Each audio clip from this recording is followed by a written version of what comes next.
আসসালামু আলাইকুম রহমতুল্লাহি ওবরাকাতু। পরাধীন মিডিয়ায় আপনাদের সকলকে স্বাগতম। আজকে আপনাদের দেখাবো গোপালগঞ্জের ঐতিহ্যবাহী শেখ রাসেল পার্কের কিছু কিছু অংশ। পুরো পার্কটিকে কয়েকটি পার্ট আকারে আপনাদের দেখাবো।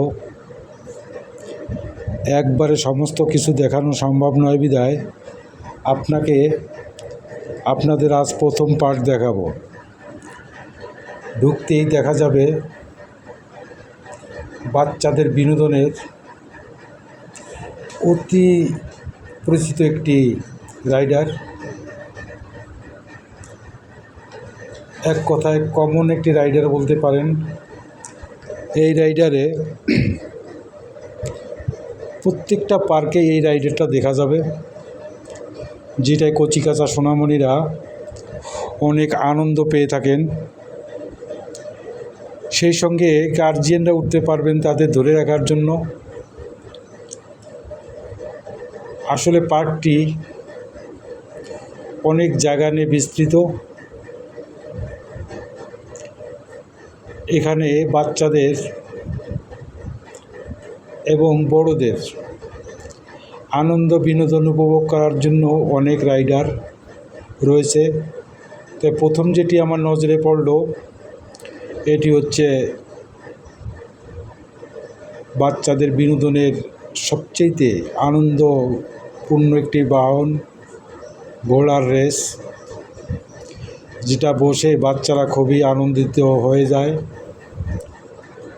দেখতে পাচ্ছেন বাচ্চারা কতটা আনন্দ করছে, তার গার্জেনরা তার ছোটো বাচ্চাদের ধরে রেখেছে যাতে তারা পড়ে না যায়।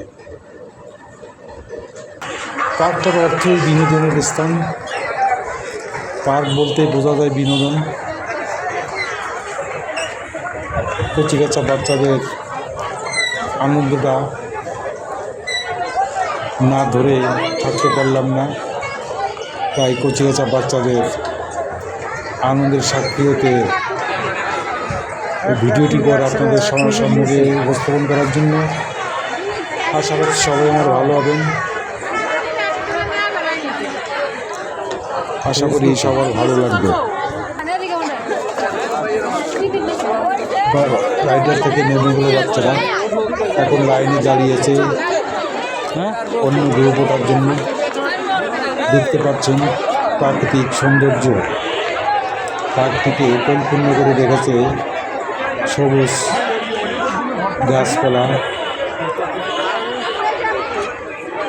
যার ভিতর দিয়ে হাঁটাচলা করতে গেলে খুবই আনন্দ লাগে এবং মাঝে মাঝে কিছু রাইডার দেখা যাচ্ছে। আসলে পার্কটি বিস্তীর্ণ এলাকা নিয়ে বিস্তৃত। এখানে সরাসরি এলে বুঝতে পারবেন এর সৌন্দর্য কতটা। বিভিন্ন প্রকার সবুজ বৃক্ষ, বিভিন্ন প্রকার নাম জানা অজানা ফুলের সমারোহ এই পার্কটিতে পরিলক্ষিত হয় এবং মুক্ত মনে হেঁটে বেড়ানোর জন্য বিস্তীর্ণ অঞ্চল রয়েছে। এবং আপনারা যে বসে থাকবেন এখানে বসারও অনেক প্লেস এটা তৈরি করে দিয়েছে। অনেক হাঁটাহাঁটির পরে একটু কষ্ট হয়ে গেলে আপনারা এখানে রেস্টে রাখতে পারবেন। দেখবেন অনেকে রেস্ট করছে, বৃষ্টি নামলেও কোনো সমস্যা নেই, কারণ উপরটা সাদা আকৃতির, বৃষ্টি পড়ার কোনো স্কোপ নেই। দেখুন বাচ্চারা দোল কাটছে, এরা খুবই আনন্দিত দোলকে। এটা তাদের মুখে অবায়ব দেখে বোঝা যাচ্ছে। অনেকে ঘুরে বেড়াচ্ছেন, হাঁটাহাঁটি করছেন। আসলে পার্কটি খুবই সুন্দর। আপনারা যদি আসেন, এই পার্কটি গোপালগঞ্জের টুঙ্গিপাড়া উপজেলায় অবস্থিত।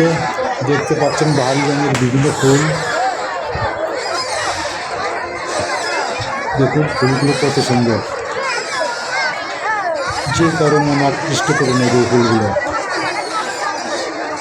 জুম করে দেখালাম আপনাদের। দেখুন পার্কের সৌন্দর্য আসলে কতটা বিমোহিত করতে পারে একটা মানুষের হৃদয় এবং মনকে, যেটা সরাসরি না আসলে বুঝতে পারবেন না। এই পার্কটিতে বিভিন্ন প্রকার রাইডার রয়েছে, যেহেতু আমি পার্ক আকারে পুরো পার্কের ভিডিও আপনাদের সামনে উপস্থাপন করব, এই জন্য আপনি প্রথম পার্কটি দেখতে পাচ্ছেন। বাচ্চাদের আনন্দ দেখলে গার্জিয়ানদের মনটাও ভালো হয়ে যায়, কারণ দেখতে পাচ্ছেন এরা দোল খাচ্ছে। সবচেয়ে ভালো লাগার জিনিসটা হলো এর প্রাকৃতিক সৌন্দর্য, সবুজ গাছপালা, বিভিন্ন নাম জানা না জানা ফুলের সমাহার দেখতে পাচ্ছেন। ফুলগুলো আসলে আমার মনটা খুবই আকৃষ্ট করেছে, খুব দারুণ লাগছে। পার্কটির ভিতরে ঘুরে পরিষ্কার পরিচ্ছন্ন, সাজানো গোছানো, আসলে খুব বিনোদনের চমৎকার একটি স্থান। এটা টুঙ্গিপাড়া গ্রামের ভিতরে অবস্থিত। দেখুন ফুলগুলো গাছপালা দিয়ে কীভাবে সাজানো হয়েছে। অন্যান্য বড় বড় পার্কে এত সুন্দর সবুজের বেষ্টনী তেমন একটা দেখা পড়ে না, যেটা এই রাসেল পার্কে বিদ্যমান। আপনারা যদি আসেন খুবই ভালো লাগবে। গোপালগঞ্জ জেলা বাস স্ট্যান্ড থেকে টুঙ্গিপাড়া থেকে যে কোনো বাহন যদি বললে হবে সে রাসেল পার্কে যাব, আপনাদের ঠিক রাসেল পার্কের সামনে এসে নামিয়ে দেবে। আসলে পার্কটি খুব চমৎকার। এর মেইন আকর্ষণ হলো প্রাকৃতিক সৌন্দর্য, যেটা আপনাকে খুবই আকৃষ্ট করবে। হয়তো ভিডিওর মাধ্যমে সম্পূর্ণ প্রাকৃতিক সৌন্দর্য দেখা সম্ভব নয়, আসলে এখানে দেখার মতো অনেক কিছু আছে, ঘোরার মতো অনেক কিছু আছে, মনের বিনোদন এর অনেক এখানে নিহিত আছে। তাই বলবো আপনারা আসুন, সরাসরি পার্ক থেকে ঘুরে যান, দেখতে পারবেন কি সৌন্দর্য নিয়ে পার্কটি অবস্থিত। এত সময় আমার সঙ্গে থাকার জন্য আপনাদের অসংখ্য ধন্যবাদ। সবাই লাইক কমেন্ট সাবস্ক্রাইব করে আমার পাশে থাকবেন। সবাইকে আবার ধন্যবাদ জানাচ্ছি। খোদা হাফেজ।